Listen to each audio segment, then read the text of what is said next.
Teresópolis, uma das maiores comunidades de São Paulo, localizada na Zona Sul, a Escola Municipal de Ensino Fundamental Presidente Campos Sales tornou-se referência a implantar um novo conceito de ensino. As paredes foram derrubadas. Todas as turmas da mesma série foram reunidas e são os alunos que determinam o que querem aprender. Quem idealizou essa ideia? O que é esse método educacional? Como funciona? Quais são os resultados? As respostas você confere agora aqui no programa Pesquisa e Ação, que hoje recebe o educador e diretor responsável por essas ações, Braz Rodrigues Nogueira. Obrigada pela presença, Braz. Oi, Jéssica, é um prazer estar aqui. Então, Braz, como que funciona esse método de ensino? Então, nós percebemos na escola que as práticas pedagógicas que predominavam não tratavam o aluno como sujeito da sua aprendizagem. Então, a gente precisava fazer uma interferência baseado, né, em concepções que via a criança como um ser completo, um ser integral. Então, nós resolvemos fazer essa interferência, retirando algumas paredes e transformando 12 salas de aula em 4 grandes salões. Dentro desses salões fica uma média de 100 alunos, né, por período. Esses alunos sempre estão ali com um mínimo de 3 professores. Eles têm um grupo dentro desse salão de 4 pessoas e o que articula todo o trabalho dentro do salão são os roteiros de ensino que os professores preparam com antecedência. E todo professor de cada disciplina tem que ir para o salão sabendo o que cada disciplina está levando. Porque dentro do salão, o aluno, o grupo decide que roteiro ele vai fazer naquele dia, se é de história, se é de português, se é de matemática.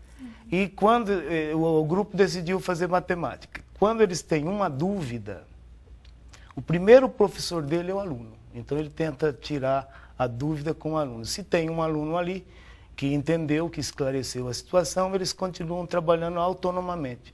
Se não, o aluno levanta a mão. E um dos 3 professores presentes vai até o grupo tirar a dúvida. E aí o projeto é revolucionário porque a dúvida às vezes é de matemática e o professor que foi tirar a dúvida é o de história. Então isso é para quebrar com uma fragmentação do conhecimento. Quer dizer, o professor vai para o salão sabendo que o aluno tem um cérebro único e não tem uma parte para história, uma parte para matemática, outra parte para ciências. Nesse método, por que ele seria mais eficiente para o aluno? Porque aí o aluno ele tem que se tornar o sujeito da sua aprendizagem.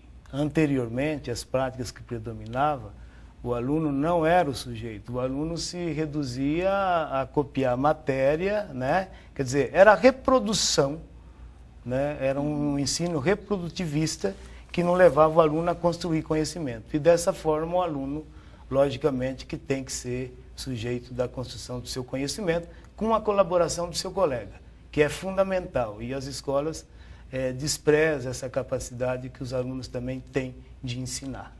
E como é feita a avaliação? A gente vai caminhar para uma autoavaliação. Quer dizer, nós estamos num processo, o processo é lento. Hoje ainda a gente tem alguma coisa tradicional em termos de avaliação, mas pensando, por exemplo, nos alunos que desejam, por exemplo, fazer a prova para fazer o ensino médio da ETEC. Então, esses alunos, eles precisam saber trabalhar com gabarito, então a gente dá um provão bimestral. Agora, a avaliação, ela é feita no cotidiano pelos professores, observando o que os alunos fazem, mas a tarefa nossa agora é passar isso para que os próprios alunos façam. Como surgiu a ideia de fazer isso, todo esse projeto, lá na Campos Sales? Eu cheguei lá nesta escola, né, e eu tinha 2 ideias na cabeça. Primeiro, que tudo passa pela educação, não pela escola. A escola é apenas um dos locais, né, onde deve ocorrer educação. Mas a educação, a princípio, ela deve ocorrer em todos os lugares, né, em todos os tempos, em todos os espaços. E eu cheguei lá e comecei a procurar parceiro para essas ideias, né? E a outra ideia é que a escola é um centro de liderança que tem que atuar articuladamente com as lideranças. Então, a gente foi buscando parceiro entre alunos, entre pais, entre professores, procuramos as próprias lideranças da comunidade e fomos formando um grupo cada vez mais maior, cada vez mais forte, e que foi o que possibilitou a gente a ousar, né? A tirar as paredes para começar uma nova forma de ensinar, um novo jeito de fazer educação. De onde veio essa inspiração para esse projeto todo? De 3 professoras que chegaram na minha sala num dia e disseram: Braz, realmente a nossa escola é um modelo, um sucesso no quesito integração escola-comunidade. Mas as coisas não rolam dentro da sala de aula. E eu perguntei para elas, qual a proposta de vocês para as coisas rolarem dentro da sala de aula? E aí uma delas, chamada Mara, falou assim, olha, lá em Portugal tem uma escola, a Escola da Ponte. O diretor ficou lá 30 anos, a escola não tem seriação, não tem ciclo, não tem parede. E quando ela colocou isso, eu fiz algumas perguntas, né? Quantos alunos tem essa escola? Aí ela falou 187, e nós tínhamos 1.800. E aí eu fui questionando, eu fui colocando uma série de perguntas, não tomamos nenhuma decisão, elas saíram e ela começou a fazer provocações, colocando o bilhetinho embaixo da porta, quando a minha sala estava aberta, ela colocava em cima, citando Rubem Alves, citando Rui Canário, aquele povo lá que escreveu defendendo a Escola da Ponte. E então a Escola da Ponte foi uma inspiração. A outra inspiração que foi muito importante foi a Escola Amorim Lima, onde eu fiz um estágio de observação, e lá aprendi com a diretora a tomar cuidado, não ter 2 escolas dentro da mesma, porque lá o Amorim Lima começou o projeto com a 1ª e 5ª série. No segundo ano, 1ª, 2ª, 5ª e 6ª. E a diretora disse para mim, falou, Braz, não tenha 2 escolas, porque é complicado. E aí a gente começou lá, em todos os períodos, inclusive no EJA, à noite, onde muita gente tinha preocupação, achando que o projeto não ia dar certo à noite. Foi exatamente no EJA que a gente encontrou os maiores defensores do projeto. O aluno, quando termina lá a 4ª etapa, que seria o que corresponderia ao ensino fundamental, a grande preocupação deles é o seguinte, como é que vai ser na escola que eu vou, que se não vai ter grupo para que eu estude em grupo? Mas, Braz, para implantar isso na Campos Sales, teve alguma pesquisa que vocês fizeram específico para implantar isso aqui no Brasil? Ou foi exatamente do jeito como acontece? Não, na realidade eu me preparei bem para a implementação disso lá. Eu discuti essa proposta com lideranças da comunidade, com jovens de Heliópolis, eu participei de seminários, eu fiz o estágio de observação no Amorim Lima. Cada vez que eu ia lá, eu levava alguns professores junto comigo. Depois a gente fez um relatório do estágio de observação e eu pedi para as coordenadoras pedagógicas ler para todos os professores, ler junto com eles e não emitir juízo, deixar eles falar à vontade. E aí, quando nós percebemos que estava tranquilo, que a gente podia levar para o conselho de escola, nós levamos, que foi em setembro de 2005, e foi votado, né, por unanimidade esse novo jeito de ensinar, essa nova forma. Agora vamos a um rápido intervalo e no próximo bloco você vai ver uma reportagem sobre um método diferente de ensino aplicado na Escola Municipal de Ensino Fundamental do Desembargador Amorim Lima. Voltamos logo.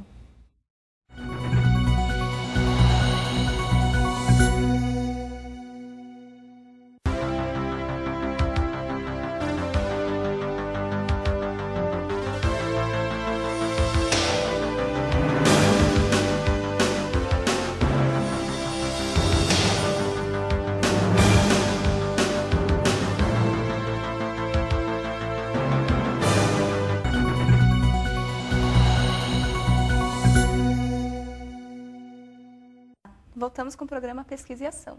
Hoje recebemos em nosso estúdio o responsável por implantar em Heliópolis, na cidade de São Paulo, um método inovador de ensino, o professor Brás Rodrigues Nogueira. Vamos conhecer agora o projeto que chama a atenção na Escola Municipal de Ensino Fundamental Desembargador Amorim Lima, na zona oeste da capital. Confira na reportagem de Pamela Nunes. Como chama? Desde 2004, a Escola Municipal Desembargador Amorim Lima, no Butantã, adota um projeto semelhante ao que é utilizado em Portugal pela Escola da Ponte. Um dos objetivos é integrar alunos, professores e comunidade.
Os alunos estudam em grupos formados por 5 pessoas e são orientados por educadores que os acompanham nas tarefas do dia a dia. A ideia é desenvolver a capacidade de relacionamento e o respeito mútuo entre os estudantes.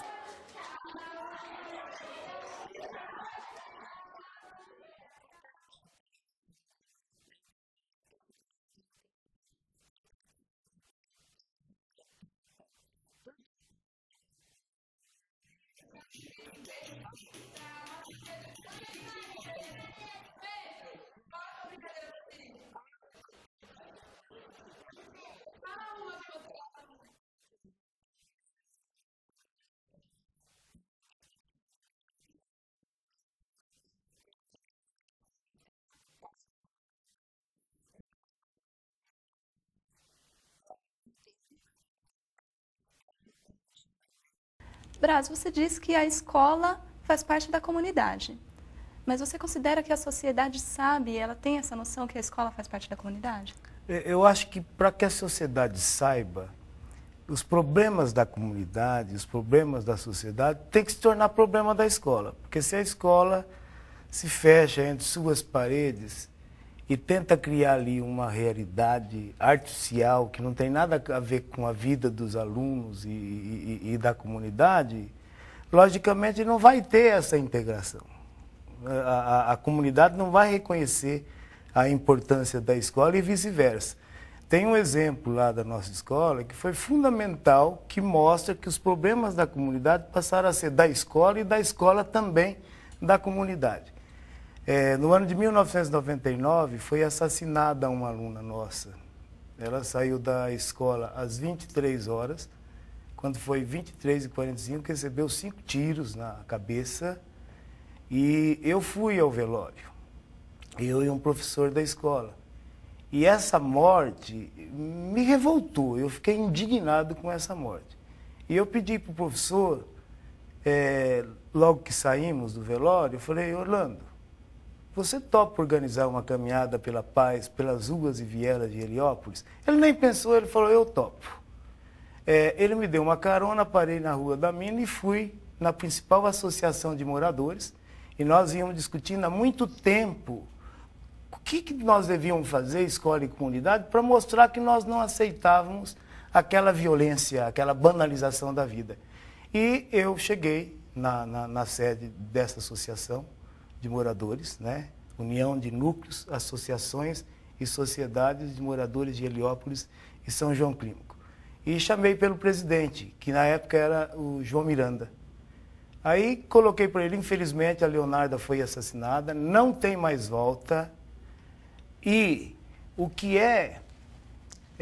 que nós podemos fazer no momento? E coloquei para eles que a gente poderia se transformar em leões e fazer uma caminhada pela paz, pelas ruas e vieiras de Heliópolis. Naquela época tinha o toque de recolher.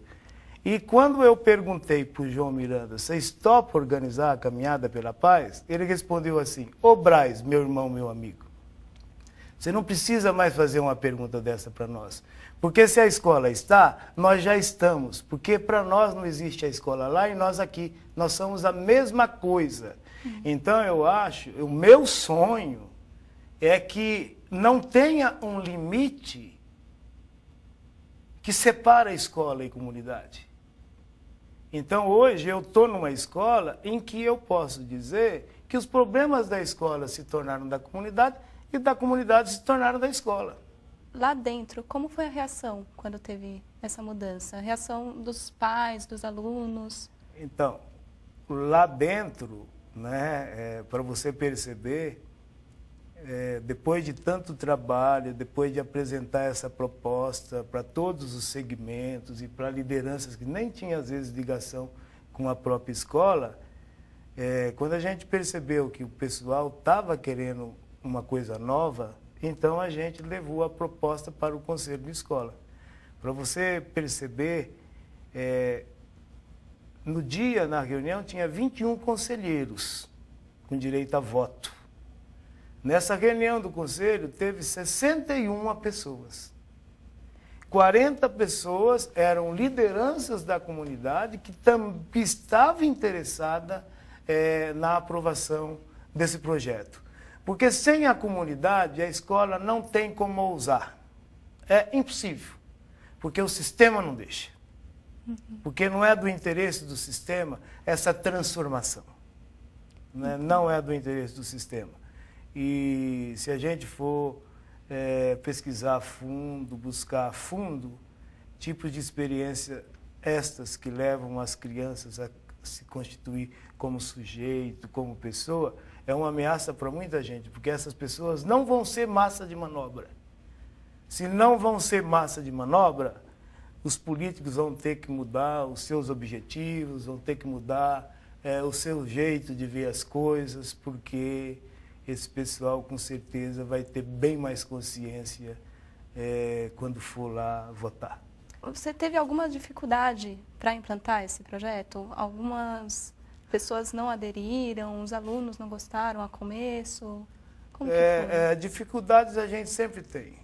Toda vez que alguém propõe uma coisa nova, a gente tem. Só que essa oposição que nasce, a gente pergunta para ela, quais as vantagens do que predominava? O que existia antes? E, logicamente, que as pessoas começam a abrir a cabeça e começam a perceber. Por exemplo, essa semana eu tive um pai que teve um problema lá com o filho, e o filho está na 8ª série. E o pai falou: ô, Braz, você sabe, rapaz, que quando começou esse projeto eu fiquei preocupado com essa questão de aluno trabalhar em grupo.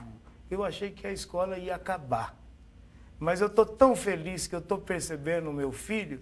O que ele está aprendendo de história, português e matemática, eu não sei, mas o que ele está aprendendo de ser companheiro, de dialogar, conversar, olha, parabéns pelo trabalho aí, né, que está sendo feito na escola. Porque o pai, ele não é oposição. O pai quer que funcione. Para você, quais são os primeiros sinais da mudança? Quais foram as mudanças que foram acontecendo? Em primeiro lugar, né, quando a gente observa o dia a dia dentro da escola, a gente tem uma mania de ver as coisas que não estão funcionando. Quando você distancia um pouco, você começa a perceber que ali está acontecendo uma coisa grandiosa, né? Agora, fica muito difícil você medir resultado, né? Resultado. Eu, às vezes, utilizo como um resultado que mostra que o projeto não prejudicou a escola em nada, que foi no IDEB. De 2005 até hoje, a nossa escola só cresceu. Foi insignificante, mas só cresceu. Inclusive, E a gente recebe até um dinheirinho a mais aí por causa dessa... Porque tem metas estipuladas para a gente pelo MEC e de 2005 até hoje a gente ultrapassou a meta que o MEC estipulou para a gente. O que nós temos é um aluno mais competente, é um aluno mais capaz, a gente tem um aluno mais solidário, um aluno mais aberto para o diálogo, um aluno que resolve conflitos. Os alunos que estão na 5ª série esse ano pegaram os 4 anos sem parede. E sempre tinha aquela reclamação, o aluno de nível 1, que seria de 1ª a 4ª, quando ele chega na 5ª, aí que aparece 8 professores, né? 8 disciplinas, e ele se perde um pouco. Esse ano, quando começou a 5ª série, os professores de nível 2, todos colocaram, estes alunos são diferentes. Então, tem um outro tipo de comportamento, um outro tipo de postura. Ele é um pouco mais autônomo e um pouco mais responsável e um pouco mais solidário. Mas você já pensou alguma vez em desistir desse projeto, em algum momento? Olha, você sabe que eu não desisto porque quando o desânimo aparece, sempre aparece alguém mantendo a esperança. E eu aprendi isso lá no Campos Sales, até antes desse projeto, numa situação difícil de toque de recolher, que as escolas fechavam à noite e a mídia estava querendo que o Campos Sales também fechasse à noite para sair estampado nos jornais no outro dia que a última escola de Heliópolis tinha se submetido ao poder do tráfico. E eu fiz uma fala e um discurso para os alunos do EJA à noite, e eu falei 50 minutos, coloquei tudo dentro de parênteses, falei tudo, me referindo à história, à luta da escola e que a escola não podia fechar, porque era isso que a imprensa queria. E pedi para eles, no final, voltar para a sala de aula, que as aulas seriam normal, porque quem mandava lá seríamos nós, eu e eles, e não os traficantes. E subiram para a sala de aula, fui para a minha sala, senti um vazio, uma tristeza profunda, como se tivesse acabado tudo. Naquele momento chegaram 6 alunos que não eram adultos, que não estudavam à noite, que era do Grêmio, e chegaram lá, ô Braz, tudo bem? Tudo bem? Olha, é o seguinte, nós paramos a nossa reunião, quando você começou a falar, e quando voltamos, escolheram nós 6 para vir aqui falar com você. E a gente veio aqui falar para você ir embora para sua casa sereno e tranquilo, porque o projeto da nossa escola não vai acabar, porque nós não vamos deixar. Entendi. E eu fui embora realmente para casa sereno e tranquilo. E naquele dia aprendi com uma aluna de 13 anos de idade que ninguém consegue ser líder a todo momento e que o líder da escola aquele dia foi um aluno chamado José Orley, que é um homem hoje, que manteve a esperança da escola, inclusive do líder. Então, eu me alimento da esperança que as pessoas geram e tem sempre vários dentro da escola que mantêm isso vivo. Ok, Braz, muito obrigada. Obrigada pela presença. Para mim foi um prazer muito grande estar aqui, Jéssica, porque é sempre uma oportunidade, a gente não perde quando a gente pode falar da Escola Presidente Campos Sales e da comunidade de Heliópolis. Hoje recebemos o educador Braz Rodrigues Nogueira, que nos explicou a mecânica do programa educacional aplicado na comunidade de Heliópolis, onde paredes foram derrubadas com o objetivo de preparar melhor os estudantes para a vida. O nosso programa fica por aqui. Até logo!